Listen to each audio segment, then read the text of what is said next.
Assalamualaikum warahmatullahi wabarakatuh. Perkenalkan, nama saya Aldin Karamida dengan NIM 22650002 dari TEK. Di sini saya akan menjelaskan tentang project time management. Pentingnya jadwal proyek yang menyelesaikan proyek tepat waktu sebagai salah satu tantangan terbesar. Pada sebuah proyek, waktu memiliki fleksibilitas yang paling sedikit. Gaya kerja individu dan perbedaan budaya penyebab konflik jadwal. Satu dimensi dari tipe indikator Myers berfokus pada sikap masyarakat terhadap struktur dan batas waktu. Sebagian orang memilih untuk mengikuti jadwal dan memenuhi tenggat waktu, sementara yang lainnya tidak. Media snapshot.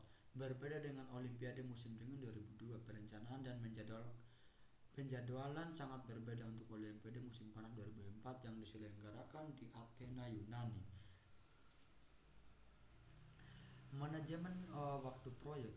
Perencanaan pengolahan jadwal menentukan kebijakan, prosedur, dan dokumentasi yang akan digunakan untuk perencanaan, pelaksanaan, dan pengendalian jadwal proyek.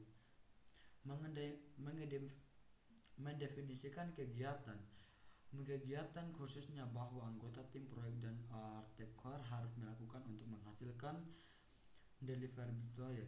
Aktivitas squaring dokumentasikan hubungan antara kegiatan proyek.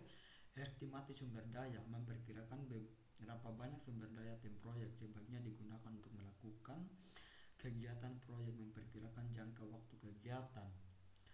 Pengembangan jadwal menganalisis urutan kegiatan, estimasi sumber daya, dan perkiraan durasi kegiatan untuk membuat jadwal proyek mengontrol. Ringkasan manajemen waktu kurang lebih seperti ini. Dan planning schedule management. Tim proyek menggunakan pertimbangan ahli, teknis, analisis, dan rapat untuk pengembangan rencana pengolahan jadwal. Sebuah rencana pengelolaan jadwal meliputi pengembangan model proyek, metodologi penjadwalan, tingkat akurasi dan satuan ukuran, ambang batas kendali, aturan pengukuran kinerja, format pelaporan, deskripsi proses. Mendefinisikan aktivitas. Suatu aktivitas adalah elemen kerja biasanya ditemukan pada WBS yang memiliki durasi, biaya, dan kebutuhan sumber daya yang diharapkan. Definisi aktivitas melibatkan pembuatan WBS yang lebih rinci beserta penjelasan untuk memahami semua pekerjaan yang harus dilakukan sehingga kita dapat membuat perkiraan biaya dan durasi realitas. Daftar aktivitas dan atribut. Activities list berupa tabulasi kegiatan yang harus dimasukkan pada jadwal proyek, yang dimana nama aktivitas, nomor atau identitas kegiatan, deskripsi singkat aktivitas.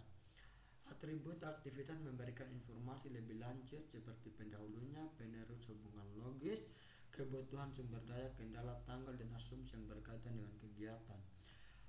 Milestones adalah peristiwa penting yang biasanya tidak memiliki durasi. Squaring aktivitas untuk mengkunci ulang aktivitas dan menentukan dependensi. 3 tipe dependent case. Yang pertama maintenance dependence, yaitu melekat pada sifat dan pekerjaan yang dilakukan pada proyek. Discretionary dependent case didefinisikan oleh tim proyek. Kemudian external dependent melibatkan hubungan antara kegiatan proyek dan non proyek.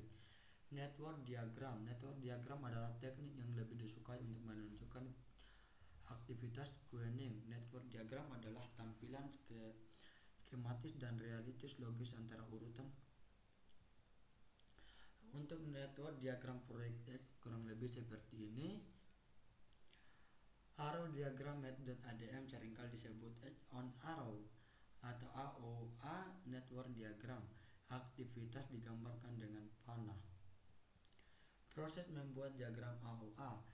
Cari semua kegiatan yang dimulai pada node.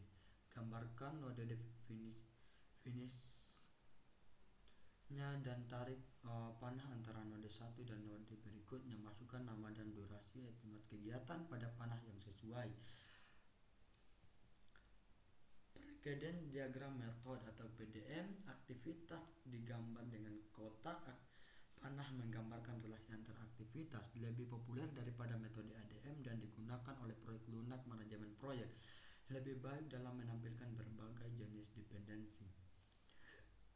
Untuk task dependensi tipe kurang lebih seperti ini. Untuk contoh PDM network diagram kurang lebih seperti ini. Estimasi research kegiatan. Sebelum memperkirakan durasi kegiatan, kita harus memiliki gagasan yang bagus tentang jumlah dan jenis sumber daya yang akan ditugaskan untuk setiap kegiatan. Mempertimbangkan isu-isu penting dalam mengisi sumber daya. Sebuah research breakdown adalah struktur hierarkis yang mendetail sumber daya. Estimasi durasi kegiatan. Durasi termasuk jumlah aktual waktu bekerja. Effort adalah jumlah hari kerja atau jam kerja, dan orang yang melakukan pekerjaan harus membantu membuat estimasi dan seorang ahli harus mengkajinya. Estimasi dead point. Estimasi yang mencakup kemungkinan besar dan perkiraan pesimis. Dead point estimasi diperlukan untuk PER dan simulasi Monte Carlo.